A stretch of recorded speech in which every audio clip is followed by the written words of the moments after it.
saludo a todos. Hoy tenemos un tema realmente de mucha profundidad, tema misterioso. Tenemos que decir como Pablo, allí en Romanos 11:33, oh profundidad de la riqueza, de la sabiduría y de la ciencia de Dios, cuán insondables son sus juicios e inescrutables sus caminos.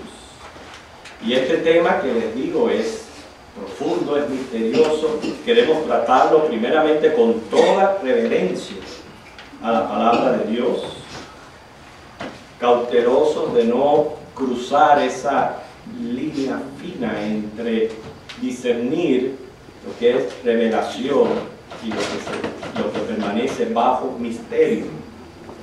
Como dice 2 de Pedro 1:20, que Dios nos libre de interpretaciones privadas. Y si vamos a presentar este tema es porque es bíblico. Queremos que en nuestra finitud y falibilidad, eso significa que estamos propensos a equivocaciones, podamos confiarnos a la iluminación del Espíritu Santo. Ustedes están siguiendo el curso de los estudios, saben que ese tema al cual yo les estoy hablando es la visión del tercer cielo. Así que ustedes pueden ver, es un tema bastante profundo. Después de presentar su testimonio como apóstol de Jesucristo, Pablo cuenta una de sus grandes vivencias, que Dios quiso que fuera material de inspiración bíblica. Hay que tener al tanto eso. Que Dios quiso que fuera así, que fuera un material de inspiración bíblica, y es por eso que lo estudiamos. Él habla de una experiencia personal y real, no es un sueño, fue real. Inclusive menciona que ocurrió 14 años antes de que se escribiera 2 de Corintios. La experiencia de Pablo fue arrebatado al tercer cielo, donde recibió revelaciones de las que no le era permitido hablar. Y aquí quiero que abramos nuestros ojos, hermanos. Ustedes saben que estamos en los tiempos finales. Hay señales por doquier, hay señales también en la iglesia, lo que es la religión y toda esta llegada de anticristo que está bombardeando nuestro entorno, nuestra ciudad, etc. A diferencia de Pablo, los falsos profetas dicen tener sueños y visiones, los cuentan para impresionar, atribuyéndole providencia o procedencia, perdón, divina. Así que pensemos que no todo el que dice Dios me dijo necesariamente es porque es un mensaje de Dios. ¿Por qué? Hermano, Dios no me dijo, ya Dios habló. Ya Dios habló. Lo dice ahí mismo su palabra en Hebreos capítulo 1, versículos del 1 al 2. Muchas veces y de muchas maneras a los padres por los profetas. Y dice, en estos postreros días nos ha hablado por el Hijo. Así que cualquiera que venga y diga, no porque Dios me dijo en visión, en sueño, en revelación, es falso, no lo creo. En ningún momento Dios dice que va a continuar revelando sueños y visiones a particulares para que den nuevos mensajes a la gente. Por eso estamos frente a tiempos peligrosos, tiempos de manifestación de la apostasía. Hoy día se le está cada vez más restando autoridad a la palabra de Dios. Se le está restando y esa autoridad la están pasando a las revelaciones, a los sueños y las visiones. Y hay que tener mucho cuidado con eso. Hay que entender que esto que Pablo relata en este texto es un testimonio muy personal acerca de una visión y por lo tanto debe de ser considerada así, algo extraordinario y muy particular de Pablo. O sea, Dios en su soberana voluntad quiso conceder esta visión a Pablo y no a otro. Lo que sí podemos extraer de esta visión es que fortalece lo que es la doctrina de la resurrección, una de las doctrinas básicas de nuestra fe cristiana. Sabemos que sí hay vida después de la muerte. Hay eternidad con Cristo o eternidad sin Cristo, paraíso o infierno.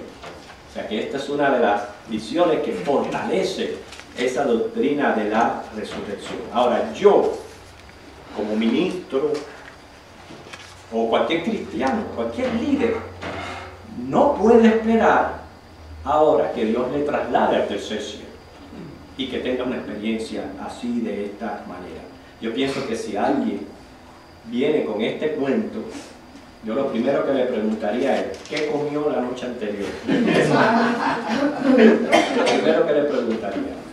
Porque, hermano, claramente Dios en su palabra dice, ya yo hablé por medio de los profetas, hablo por medio de mi Hijo, no hay más revelaciones. ¿Por qué? Todo esto es una introducción antes de llegar al tema. Muchos han salido por ahí y han inclusive escrito libros acerca de este tema del cielo. Y Richard Sigmund se está haciendo rico con la venta de este libro, ¿sí? Mi tiempo en el cielo. Él dice que trata de una historia verdadera de muerte y regreso. Lo triste es ver los comentarios de doctores, pastores, que dicen cómo han sido impactados por este libro, que cuánta unción hay en este libro. Así mismo lo comenta. Yo digo, qué falta de respeto, sobre todo a Dios y a su palabra. Qué falta de respeto. Yo creo que pasa la ignorancia. La ignorancia es aquellos que lo compran, porque por falta de estudio bíblico, pues la ignorancia, gastan el dinero en basuras, en basuras. Pero los que la escriben es falta de respeto a Dios, falta de respeto a su palabra. Hermanos, vamos a ver en el estudio cómo el mismo apóstol Pablo dice haber escuchado cosas inefables que al hombre no se le es permitido expresar. No se le ha permitido expresar. El mismo Señor, por medio de la palabra de Lázaro, Él enseñó, cuando el rico pidió que Abraham visitara a sus familiares para testificarle que no fueran a dicho lugar, la respuesta fue, no es posible.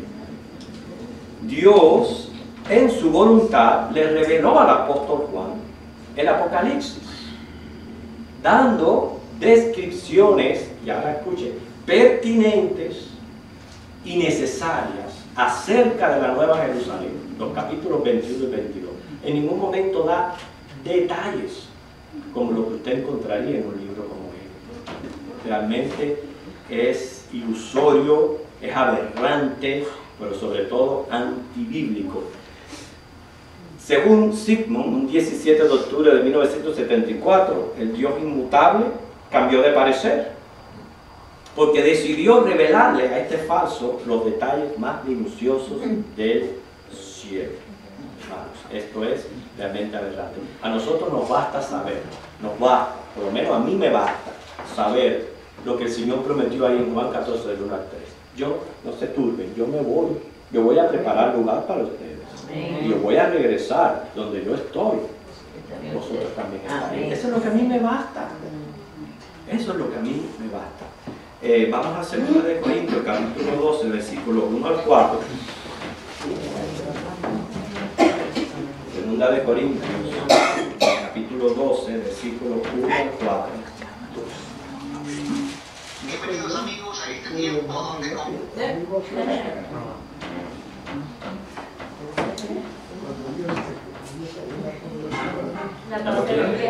¿Lo leemos? Dice,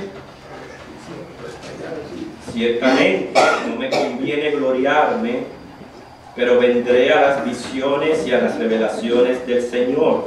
12, del 1 al 4. Segunda de Corintios. Sí, segunda. Estamos ya casi llegando al final. Queda poquito para terminar ya segunda de Corintios. Vuelvo a empezar, dice, ciertamente no me conviene gloriarme, pero vendré a las visiones y a las revelaciones del Señor. conozco a un hombre en Cristo que hace 14 años, si en el cuerpo, no lo sé, si fuera del cuerpo, no lo sé, Dios lo sabe, fue arrebatado hasta el tercer cielo. Y conozco al tal hombre, si en el cuerpo o fuera del cuerpo, no lo sé, Dios lo sabe, que fue arrebatado al paraíso, donde oyó palabras inefables que no le es dado al hombre expresar. Primero hablemos acerca de este tercer cielo. Los rabinos enseñaban que existían 7 cielos, pero sin embargo no es lo que enseña la Biblia. La Biblia sabemos que sí existen varios cielos. El relato bíblico ahí en Génesis capítulo 1, versículo 1, donde dice: en el principio creó Dios los cielos y la tierra, y aparece Hachamaji, es un término hebreo que se usa para cielos, pero en su forma plural.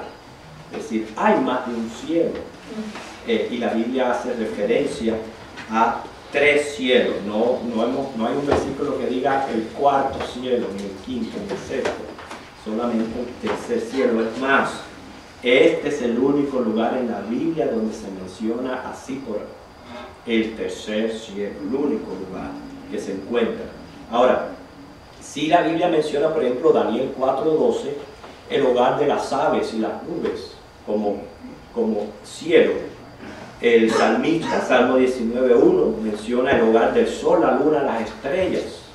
Y aquí el tercer cielo es mencionado en 2 Corintios 12.2 como tal. Pero nosotros estuvimos dando un estudio acerca de el hogar de los santos que mueren en Cristo. Y en mi opinión van allí al tercer cielo, que fue cuando estudiamos el capítulo 5 de esta segunda carta, los versículos del 1 al 9.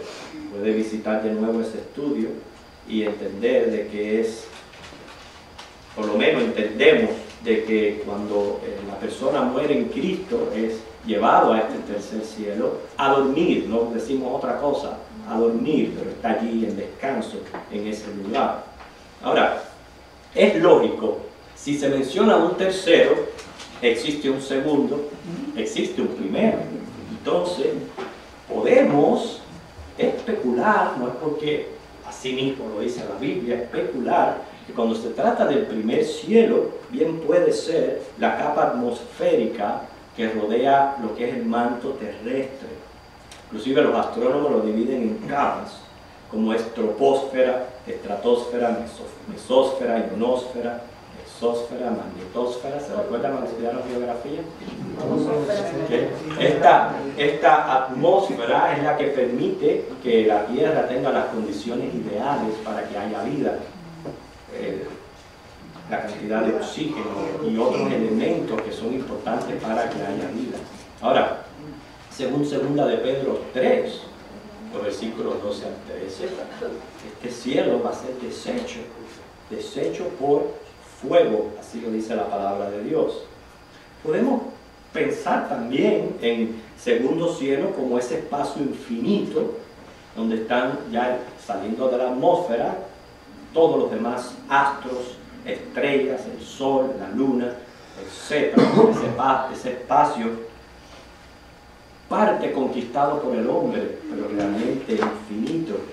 Y sí sabemos por la palabra que algo catastrófico va a ocurrir en el fin del mundo. Choques con meteoritos, explosiones de rayos gamma, lo que Dios vaya a usar.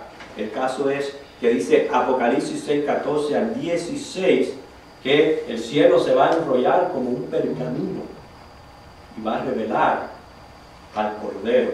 Esto ocurrirá en la segunda venida del Señor. Ahora, un detalle interesante lo refleja Apocalipsis 21, 23, donde dice: la nueva Jerusalén no va a tener necesidad de sol ni de luna que brille en ella. Así que sí existe una dependencia. Primeramente, la vida obviamente es del gran yo soy, es de Dios, pero Dios ha creado la Tierra, su relación con el Sol, la Luna y las estrellas, para que haya una correlación que permita realmente nuestra vida. Si algo falla en este sistema cósmico, ya dejaría la vida de existir. Y en este momento, sí, la Tierra tiene una correlación directa con el Sol, con la Luna y con las estrellas. Pero vemos cómo la Nueva Jerusalén, nada de eso va a resultar, porque dice que va a ser la misma gloria de Dios la que nos va a iluminar, quiere decir la que nos va a mantener en la vida. Ya no va a haber esa correlación. Y otro de los aspectos importantes que me viene a la mente con este tema es una de las cosas que también nuestro hermano Carmelo dice en la escuela dominical, que hay que aprender a discernir cuando hablamos de profecías, cuando son relativas a la nueva Jerusalén celestial y las que son relativas a la Jerusalén terrenal. O sea, no podemos confundir una con otra. ¿Por qué menciono esto? En mi opinión es del tercer cielo que va a descender esa nueva Jerusalén. La Biblia la pone como sobre un monte. Monte puede ser terreno, tipo planeta, donde va a descansar esta gran hermosa ciudad. Y ahí donde va a estar descansando en órbita, que ya hemos hablado, no tiene nada de dependencia ni del sol ni de la luna, sí se va a poder ver desde la tierra durante el milenio. Así igual que nosotros salimos ahora y cuando está la luna llena nos impresiona verla tan hermosa, desde la tierra se va a poder ver esa ciudad celestial. Ahora, les digo que había que tener pendiente lo de las profecías cuando se refieren a la ciudad celestial y a la ciudad terrenal, porque en el mismo Apocalipsis 21, 27 dice que ninguno que no esté inscrito en el libro de la vida del Cordero va a poder entrar a ella. A diferencia, según Isaías 62, 2, 66, 23, Salmo 138, 4, dice que los reyes de la tierra van a visitar a la Nueva Jerusalén. Gente pecadora va a ir a la Nueva Jerusalén. Por eso que, vean, perdón, a la Jerusalén terrenal. Hay que aprender a diferenciar una y otra.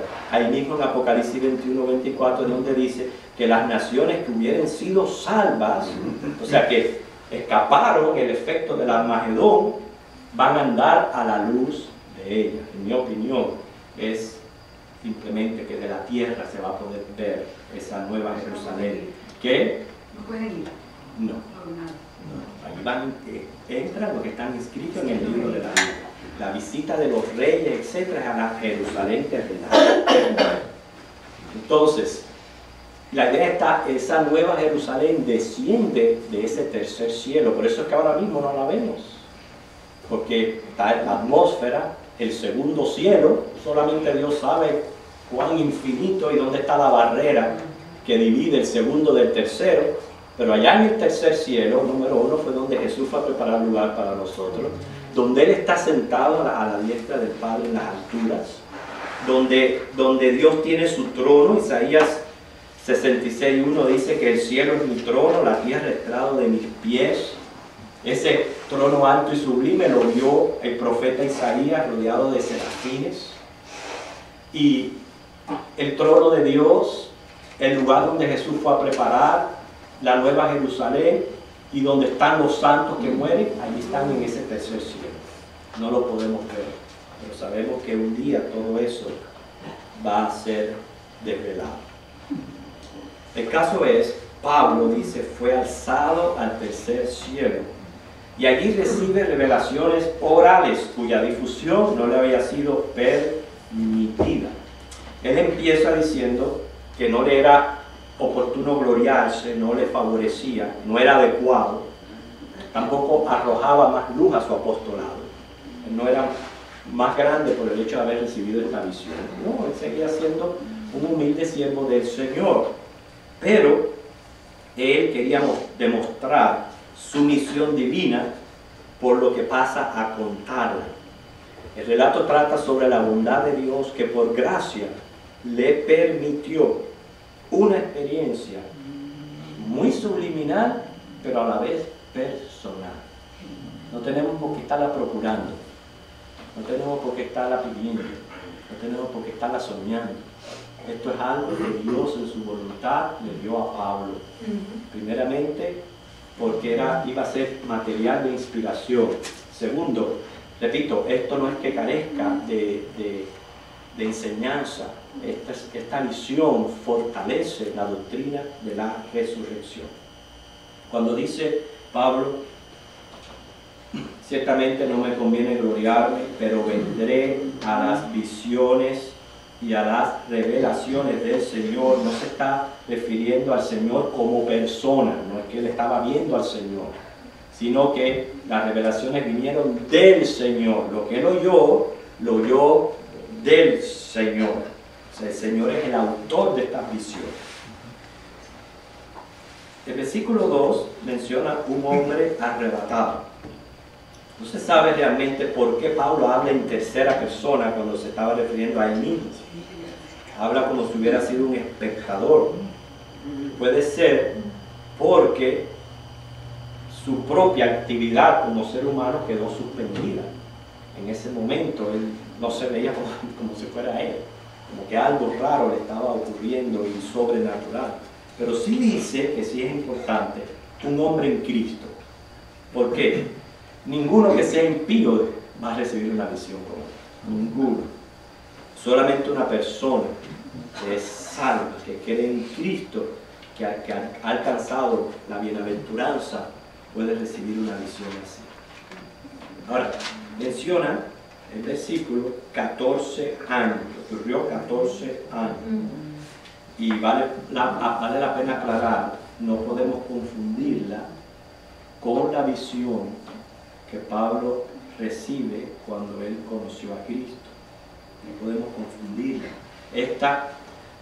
El encuentro de Pablo con Cristo, que vio aquella luz y oyó aquella voz, fue 20 años antes de escribir esta epístola. Estamos hablando de una diferencia de 6 años. En aquella ocasión, la conversión de Pablo, él recibe una visión de Cristo en la tierra, pero aquí es diferente, porque aquí Pablo es trasladado al cielo. Hay quienes también comentan, ¿no?, de cuándo ocurrió esto. Muchos piensan que fue allí en Listra, lo que cuenta Hechos 14 y 19, cuando Pablo fue apedreado, no solo apedreado, fue arrastrado hasta fuera de la ciudad, inclusive hasta dado por muerto. Fue realmente un milagro que él se levantara vivo, un milagro divino, que él se levantara vivo. Hay quienes dicen que fue en ese entonces cuando Pablo recibió esta visión, pero eso no tiene base ninguna para poder apoyar esto. Además de eso, en Hechos 22:17, Pablo dice que orando le había sobrevenido un éxtasis. Claro, lo que él menciona en Hechos 22 ocurrió después de haber escrito la segunda carta de Corintios. Pero la idea que yo les presento es que no era extraño de que en un momento de oración él tuviera un éxtasis o él hubiera recibido esta visión. Así que no podemos definitivamente decir fue en Listra, o fue aquí, o fue allá. Pablo no lo dice, pero sí su experiencia fue real. Ahora, lo interesante, como él dice, y lo repite 2 veces, que él no sabe, no puede explicar si aquello que le ocurrió fue en el cuerpo o fuera del cuerpo. Es lo que él dice. La duda radica no en la naturaleza del hecho, no es dudar si ocurrió o no la visión, o si se tratara de una percepción de su conciencia. O sea, no era que él tuvo un momento en su conciencia donde empezó a ver todo esto. ¿Okay? Por eso les repito, hermano, hay que tener mucho cuidado con aquellos que vienen y me dicen, no, porque yo tuve una visión, o un sueño, una revelación. Mucho cuidado. Así han empezado todos los grupos sectarios que se conocen en la tierra vivir. Así han empezado todos. Lo que él dice es que no sabe si aquella traslación fue el alma separada del cuerpo o en cuerpo y alma. Es lo que él está diciendo ahí. De nuevo, ¿qué es lo que continúa revelando todo esto? Muchas cosas que son importantes para nosotros. Nosotros los seres humanos no somos pura materia. No, en nosotros hay espiritualidad. Eso es lo que nos hace personas. Eso es la imagen que tenemos de Dios. Hay un ser espiritual viviendo dentro de este cuerpo. Eso es lo que es eterno. Sí, el cuerpo muere, pero el alma no. Por eso es que todos nuestros seres queridos, nuestros hermanos que han muerto en Cristo, ellos no han dejado de existir. No, ellos están vivos en la presencia del Señor. Eso que es lo que va El espíritu, ese espíritu, esa esencia espiritual que hay en nosotros, que eso fue la imagen que recibimos del Creador. Eso es lo que va al Creador. Eclesiastés lo dice, Eclesiastés 12, el polvo vuelve a la tierra, el espíritu va a Dios. O sea que está hablando prácticamente de lo que somos en naturaleza, cuerpo y alma. Somos cuerpo y alma. Y Tesalonicenses dice espíritu, la parte que nos relaciona con Dios. Ahora, esto de lo que experimentó Pablo, debemos entenderlo según el concepto correcto, porque existe lo que es ser traspuesto. Traspuesto es ser puesto en un lugar diferente. Eso fue lo que experimentó Enoc y Elías, lo cual es otro gran misterio. Otro misterio. Como si permanecieron activos o cuando llegaron allá, Dios mandó al alma a descansar. Eso ni abre esas puertas, porque eso es puro misterio. Y Moisés también. Pero ellos, bueno, Moisés llegó a morir, pero Enoc y Elías en vida fueron traspuestos. Ellos fueron sacados de aquí y llevados allá. ¿Okay? Ahora, existe también la traslación. Eso fue lo que experimentó Pablo, ser trasladado al tercer cielo, porque él sí no puede decir si fue en alma o si fue en alma y cuerpo. Existe también lo que es ser transfigurado, que es cambiar de figura o de aspecto. En este caso, Jesús fue transfigurado. ¿Por qué? Porque el poder fue interno. Como Él es Dios y sin pecado, en su poder Él fue transfigurado. Un poder que vino de Él mismo. Y fue, así se presentó allí en el monte de la transfiguración. Y ser transformado, que es cambiar de forma o convertir una cosa en otra mediante un proceso, es lo que vamos a experimentar nosotros los creyentes. Es proceso metamórfico, porque el poder va a ser externo, no es de uno, es de externo. Dios nos va a transformar en esos cuerpos celestiales preparados para vivir en esa nueva Jerusalén que ha de descender del cielo. Por eso es que es mi fe que cuando ya el Señor nos lleve en el rapto y entramos a esa ciudad, ya ahí, hermano, ya ahí está la eternidad. Las demás cosas son las que van a suceder en lo que queda aquí en la tierra, en el tiempo del milenio, etc. Lo que Dios va a seguir tratando con los hombres que han quedado aquí en la tierra. Pero los que estamos en la nueva Jerusalén, ya ahí vamos a estar para siempre. ¿Por qué? Porque tenemos ya cuerpos glorificados, completamente adaptados a toda esa nueva vida. Por ahí hay a veces, claro, todo esto viene de la ignorancia de los seres humanos, que a veces le damos rienda suelta a la mente y queremos pensar más de lo que queremos. Pero hay jóvenes que dicen, no, yo no quiero que todavía venga el Señor, yo tengo que hacer muchas cosas en mi vida. Imagínate, si Dios fuera a esperar a todas las personas, nunca vendría. Siempre van a haber jóvenes, siempre van a haber niños. Pero yo lo que les digo es, cuando eso suceda, ustedes no van a tener necesidad de todas esas cosas que estamos dejando detrás. Porque con el cambio de naturaleza, ya nosotros, todo va a ser transformado. Por eso está la palabra, transformado. Y vamos a estar satisfechos y felices en ese nuevo estado. Es más, ni vamos a extrañar las cosas de aquí. Dice claramente la palabra, las primeras cosas pasaron. Ya se desconecta uno completamente. Por eso a mí me causa molestia. Yo se lo he dicho a inclusive pastores hablando, diciendo, no, porque tu papá y tu mamá te están mirando del cielo, te están cuidando, te están protegiendo. Si mi padre y mi madre, que en la voluntad de Dios están en el cielo, nos estuvieran mirando, estuvieran sufriendo, no fuera un lugar feliz, Estuvieran llorando todos los días. Entonces no da sentido. Hermano, ya cuando nos vayamos de este mundo, las primeras cosas pasaron, se acabó todo, inclusive las relaciones familiares. Usted no puede llegar a decir allá, no, porque cómo extraño a mi esposo, a mi esposa.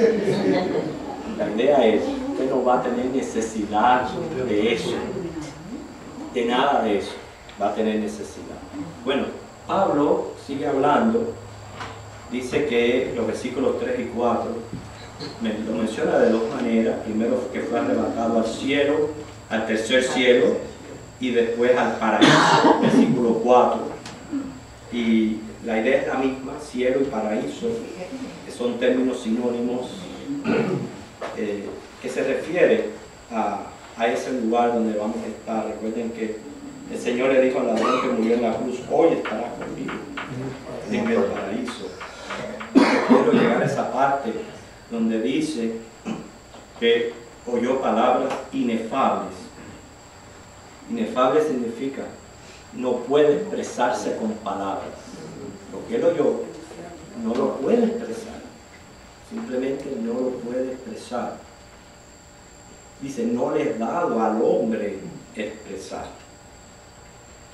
O sea, lo que se le dijo al apóstol no era para ser conocido por nadie. Y mire que él, Dios lo usó para inspirar la mayor parte del Nuevo Testamento.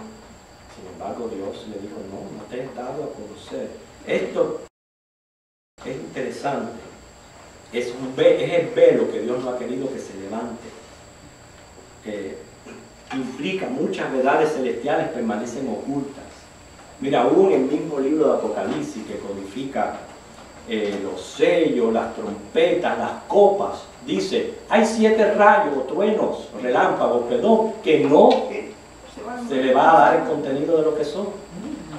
Así que aparte de todo lo que menciona Apocalipsis, está ese enigma acerca de esos 7 relámpagos. Hay muchas respuestas, preguntas sin respuestas. El cielo sigue siendo un lugar incógnito. Parte de la gloria de este lugar, Dios se lo reveló a Juan en Apocalipsis, pero no con tantos detalles. La diferencia de visiones es que lo que Pablo recibe oyendo, Juan lo escucha, lo ve, lo recibe viendo. Y dice 1 Corintios 2:9 que hay cosas que no han subido al corazón del hombre.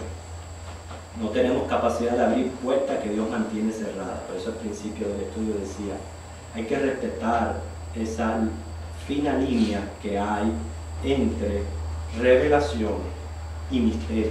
Hay que respetarlo. Podemos cruzar más allá. Las cosas secretas, dice Deuteronomio 29:29, pertenecen a Jehová, nuestro Dios. Mas las reveladas son para nosotros y para nuestros hijos para siempre, para que cumplamos todas las palabras de la ley.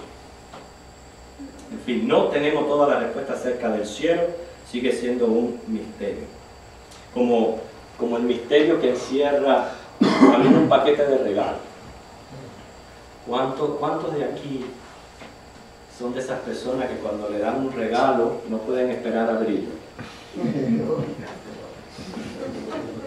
¿Cuántos hay que reciben un regalo y quieren mantener ese suspenso hasta el día, ese día que es preciso? A mí me gusta hacer eso. Es más, me lo pueden poner ahí delante, en una bolsa que ahí queda, porque yo quiero mantener ese suspenso. Pero hay de todo. Marta y yo tenemos la experiencia de uno de los años de nuestros niños, cuando estaban bien pequeñitos, que esperamos a que se durmieran para envolverle los paquetes de regalos y se los dejamos puestos en el árbol. Para sorpresa nuestra, cuando nos levantamos, los habían abierto todos. En algún momento se levantaron, fueron y abrieron el regalo. Así que los sorprendidos fuimos nosotros. Quiero decirle, Dios ha querido mantener ese suspenso, esa sorpresa. Por eso le digo, hermanos, cuando lleguemos allá al cielo y estemos en esa gloria, veamos a Cristo cara a cara. Mira que estamos pasando mucho aquí en la tierra, mucho. Y cada vez va a ser peor, cada vez va a ser peor. Pero esa esperanza, ese paquete de regalo que Dios nos tiene, que aún no ha querido desvelar, nos mantiene firmes en la fe y saber de que por más malo que se ponga el mundo, Dios nos tiene una herencia, Dios nos tiene cosas sumamente mejores cuando escuchemos la voz diciendo sube acá. Bueno, para terminar esto nos ayuda a afirmar nuestras convicciones. Hay varias convicciones aquí que podemos reafirmar, a pesar de que si fuéramos a buscar materia para estudiar la visión, no la hay, porque no fue revelado. No hay materia para estudiar ahí, pero sí tenemos grandes enseñanzas. Por ejemplo, para mí una de las grandes enseñanzas es saber, yo no soy solo materia, en mí hay un ser espiritual, la imagen de Dios que habita en este cuerpo. Segundo, este tercer cielo, esta visión que recibe Pablo de escuchar cosas, aunque Dios no haya querido que las revelara, sí me dice a mí que hay vida después de la muerte, que sí hay resurrección de muertos o nuestra transformación. Porque esperamos todos estar vivos cuando Cristo venga por nosotros, ¿verdad? Esperamos que así sea que nos lleve, transformados. Pero esa es la esperanza que tenemos. Y esto revelado es suficiente materia para yo anclar mi fe, poner los ojos en las cosas celestiales que son eternas, no en las de la tierra que han de perecer. Señor le bendiga. Pastor, Arrebatado y traspuesto, ¿pudiera hacerlo? Ya hablamos ya de lo que es ser, bueno, pues, traspuesto y arrebatado puede ser lo mismo. Lo que estamos hablando cuando vimos los varios términos es lo que pasa con el cuerpo. Hay diferencias entre transformación, transfigurarse, trasladarse y ser transformado. Sí, yo quería, cuando yo leo estos pasajes que usted acaba de decir de Pablo, hay una cosa que a mí, a él no lo revela, pero hay una cosa que Pablo me da a entender a mí, que lo que hay arriba es bueno. Dice, para mí el morir es ganancia. Quiere decir que está afirmando que lo que hay arriba, que después que pasemos de esto que estamos pasando, es una ganancia enorme lo que hay arriba, aunque no revela lo que es. Exactamente, y aparte de eso, eso me trae a mí a la memoria el hecho de que Pablo hasta se veía en aprieto. Él decía, yo no sé si es mejor irme o quedarme, por las cosas que quizás oyó, o el amor al Evangelio y a su pueblo, pero él estaba en esa disyuntiva de no saber si irse o quedarse. Todo eso sí lo podemos sacar de lección de todo esto, aunque no tengamos el contenido de la revelación.